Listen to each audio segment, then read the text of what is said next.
Hi friends, good morning. ఈరోజు tiffin chapati అండి. చపాతీ చేసే రోజు ముందే కలిపేసుకొని ఉంచుకుంటాను. ఉదయాన్నే లేవగానే ఫస్ట్ చపాతీ పిండి కలుపుతాను. చపాతీ పిండి చపాతీ గోధుమ పిండిలోకి రాగి పిండి కూడా కలుపుతున్నానండి, హెల్త్కి మంచిదని.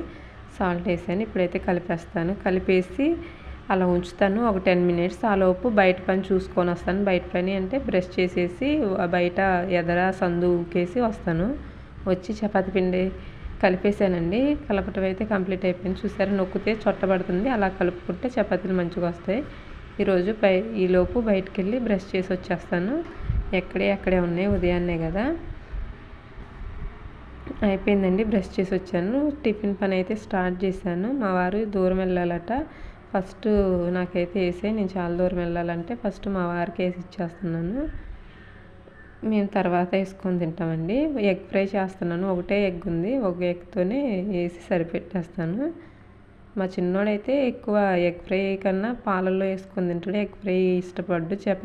చపాతీలోకి చట్నీ అయితే ఇష్టపడతాడు. చట్నీ ఇప్పుడు ఎగ్ ఫ్రై ఇదంతా అవ్వదు, టైం అవుతుందనేసి వాడికైతే పాలల్లో వేసి ఇచ్చేస్తాను. ఎగ్ ఫ్రై చేసే మూకుడుంది చూసారా, అది 180కి తీసుకున్నానండి, స్టీల్ది. అసలు అది వేస్ట్ అండి. కొంచెం మగ్గగానే అసలు మగ్గట్లేదు, మగ్గటం కూడా కాదు, మాడిపోతున్నాయి అందులో ఫ్రై చేస్తే. ఇంకో దాంట్లో చేస్తాను ఎక్కువ, ఒకటే కదా అని చిన్న దాంట్లో చేస్తున్నాను. పప్పు తాలింపు పెట్టడానికి వాడుతున్నా కానీ అయినా సరే మాడిపోతున్నాయండి, మగ్గకుండానే మాడిపోతున్నాయి. అనవసరంగా తీసుకున్నా. ఆ రోజు ఫస్ట్ రాతిండిదే తీసుకున్నా, అదే చిన్న సైజే పప్పు తాలింపులో. కానీ ఫస్ట్ రాతిండి తీసాను. తర్వాత ఏమో ఇది చూడటానికి ఇది బాగుంది కదా అన్నట్టు ఇది తీసుకున్నాను. కానీ వేస్ట్ అండి, ఊరికేనే మాడిపోతున్నాయి మగ్గక ముందే. చూడండి, మగ్గక ముందే మాడిపోతున్నాయి. ఎలాగో ఎగ్ అయితే కొట్టేసేసేసి ఎగ్ ఫ్రై చేసి ఆయనకి పెట్టేస్తాను. ఒక కస్టమర్ అండి, 2 వీక్స్ అవుతుంది కుట్టించుకొని, ఇంతవరకు వచ్చి తీసుకెళ్ళలేదు. అంటే మనకి ఇచ్చినమంటే 1 వీక్లోనూ అలా కంప్లీట్ చేసి ఇచ్చేస్తాను. ఇచ్చిన వాళ్ళే 2-3 డేస్ గ్యాప్లో కుట్టేసి ఇచ్చేస్తాను. మనకి ఎమ్మటే కుడితేనే కదా డబ్బులు కనబడతాయి. కుట్టిన వాళ్ళు కూడా ఎమ్మటే తీసుకెళ్ళి మనకి మనీ అనేది ఎమ్మటే ఇచ్చేస్తే మనకి కుట్టడానికి కూడా ఇంట్రెస్ట్ అనిపిస్తుంది, కుట్టాలనిపిస్తుంది. కానీ ఆవిడ 2 వీక్స్ అవుతుందండి తీసుకెళ్ళి ఇచ్చి కూడా కాదు, ఇచ్చి 3 వీక్స్ అవుతుంది. నేను కుట్టి 2 వీక్స్ అవుతుంది. కుట్టిన తర్వాత రోజే ఫోన్ చేసి చెప్పాను, కంప్లీట్ అయినాయి, వచ్చి తీసుకెళ్ళండి అని. ఇంతవరకు రాలేదండి. మొన్నటి వరకు వర్షాలు కదా, పిల్లలతో కుదరట్లేదు. ఆవిడకి 2 పిల్లలతో కుదరట్లేదు తీసుకెళ్ళటానికి రావటానికి. వీళ్ళు చూసుకొని వచ్చి తీసుకెళ్తానండి అనేసి అన్నారు.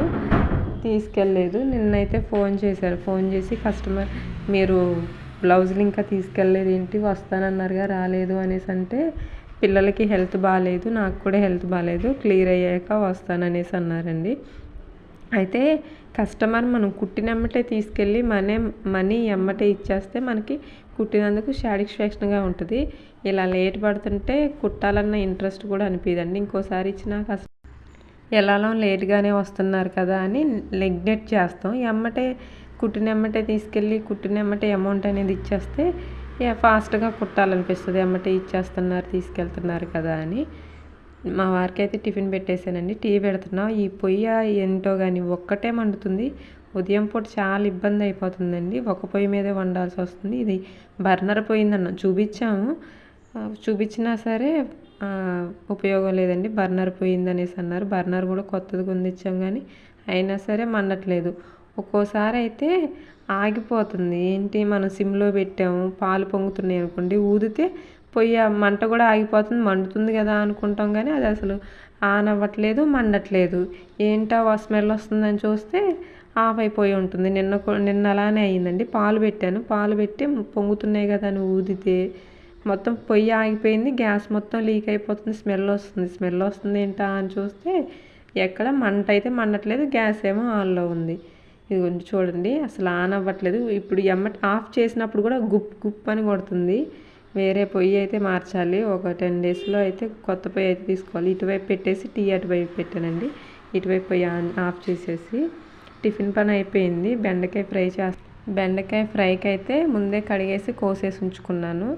అలా కొంచెం డ్రై అవుతాయిగా, డ్రై అయితే ఫ్రై బాగా వస్తుంది. తాలింపులోకి పోపులు, కరివేపాకు, పల్లీలు అవన్నీ వేసాను. పల్లీల కోసమైనా సరే పిల్లలు తింటారండి బెండకాయ ఫ్రై. మా పెద్దోడైతే ఇష్టంగా తింటాడు, మా చిన్నోడు మాత్రం పల్లీల కోసమనే బెండకాయ ఫ్రై తింటాడు. ఈ పొయ్యి అయితే ఒకటి అడిగామండి షాప్ దగ్గర, ఎక్స్చేంజ్ చేస్తారా అని. ఎక్స్చేంజ్ చేస్తారట. 800 లోపు అయితే పాత దానికి ఇస్తారంట, కండిషన్ బట్టి, గ్యాస్ పొయ్యి కండిషన్ బట్టి. ఇది మార్చాలి. పోపు అయితే ఏగింది, బెండకాయలు వేస్తున్నాను. బెండకాయ ఫ్రైకి ఎప్పుడైనా సరే వేసేసి మూత పెట్టకూడదండి. మూత పెడితే ఆ జిగురు అనేది అందులోనే ఉండి గుజ్జు గుజ్జులాగా అయిపోద్ది. బెండకాయ ముక్క విడివిడిగా అవ్వదండి, జిగురు వస్తుంది కదా అందులో నుంచి. జిగురు వల్ల మొత్తం గుజ్జు గుజ్జులాగా అయిపోతుంది. మా పెద్దోడికైతే ఈరోజు హెల్త్ బాగాలేదు, బాగా హెడేక్ అని చెప్పి వెళ్ళాడు. మధ్యాహ్నం వెళ్ళి తీసుకొని రావాలండి. బ్యాగ్స్ కూడా తీసుకొని వచ్చేస్తాను. మా పైన ఓనర్ ఫోన్ చేసింది, వినాయకుల వారి గుడి దగ్గర భోజనాలు ఈరోజు వెళ్దామా, అక్కడ వెంకటేశ్వర స్వామి కళ్యాణం కూడా జరుగుతుందంట అనేసి అంది. ఎలానో పిల్లలు మధ్యాహ్నం వచ్చేస్తారు కదా, వాళ్ళని తీసుకొని భోజనానికి వెళ్తానండి. ఇగోండి జిగురు చూసారా, మూత ఎట్టకపోతే ఈ జిగురంతా ఆవిరి రూపంలో వెళ్ళిపోతుంది. ఇప్పుడు కొంచెం ఫ్రై అయ్యాయి చూసారా. ఇప్పుడైతే మూత పెడతాను. ఇప్పుడు జిగురు అనేది పోయింది కాబట్టి ఇప్పుడు గుజ్జు గుజ్జులాగా అవ్వదు. ఇదిగోండి ఫ్రై అయింది. నాన్ స్టిక్ మొత్తం పాడైపోయిందండి, వేరేదైతే తీసుకోవాలి. పిల్లలు వెళ్ళిపోయారు స్కూల్కి. ఇప్పుడు ఎక్కడ నీట్గా సర్దేసి రూమ్ అంతా క్లీన్ చేసేసాను. ఇంకా గిన్నెలు ఒక్కటి ఉంది, గిన్నెలు కడిగేసి బట్టలు ఉతికేసి స్టిచ్చింగ్ పని అయితే స్టార్ట్ చేయాలి. పిల్లలు మధ్యాహ్నం వస్తారు కదా, ఆ లోపు ఇదైతే స్టిచ్ చేసేయాలి. 2 మీటర్స్ ఇచ్చారండి శారీదట, లాంగ్ ఫ్రాక్ స్టిచ్ చేయమని. ఫస్ట్ వాళ్ళు ట్రై చేశారట, కుదరలేదంట, అందుకే సగం పీస్ అయితే కట్ చేసేసారు. శారీ 2 పీసెస్ ఇచ్చారు, బ్లౌజ్ పీసుల్లో చిన్నదైతే పీస్ కట్ చేసేసారు. కటింగ్ అయితే స్టార్ట్ చేశాను. ముందు కింద పార్ట్కి అయితే కట్ చేసేసానండి. ఇప్పుడు పై పార్ట్ కూడా కట్ చేసేసి బట్టలు ఉతికేసి స్నానం చేసి స్టిచ్చింగ్ అయితే స్టార్ట్ చేస్తాను. మధ్యాహ్నం అయ్యేలోపు ఇది స్టిచ్చింగ్ చేసేసి వాళ్ళని తీసుకొని వచ్చి టెంపుల్కి అయితే వెళ్ళాలండి. నిన్న సత్తుపల్లి వాళ్ళవి బ్లౌజులు కుట్టాను అన్నాను కదా, అవి పంపించాను. అవి పంపించిన తీసుకున్న ఎమ్మటే వాళ్ళు అమౌంట్ అయితే పే చేసేస్తారండి, ఫోన్పే చేసేస్తారు. లేట్ అయితే చేయరు అమౌంట్ విషయంలో. ఎప్పుడు తీసుకుంటారో అప్పుడు అమౌంట్ ఎమ్మటే ఇచ్చేస్తారు. ఇలాంటి కస్టమర్స్కి అయితే ఎమ్మటే స్టిచ్చింగ్ చేసేసి ఇచ్చేయాలనిపిస్తుంది. కానీ ఆ కస్టమర్ ఏంటంటే టైం టేకింగ్ ఎక్కువ అండి, చాలా పెద్ద సైజ్ బ్లౌజులు, అదొక్కటే ఇబ్బంది అండి, ఇంకే ఇబ్బంది ఉండదు. ఈ వీడియో కనుక మీకు నచ్చినట్లయితే ప్లీజ్ లైక్ చేయండి, సబ్స్క్రైబ్ చేయండి. Thank you for watching. Bye bye.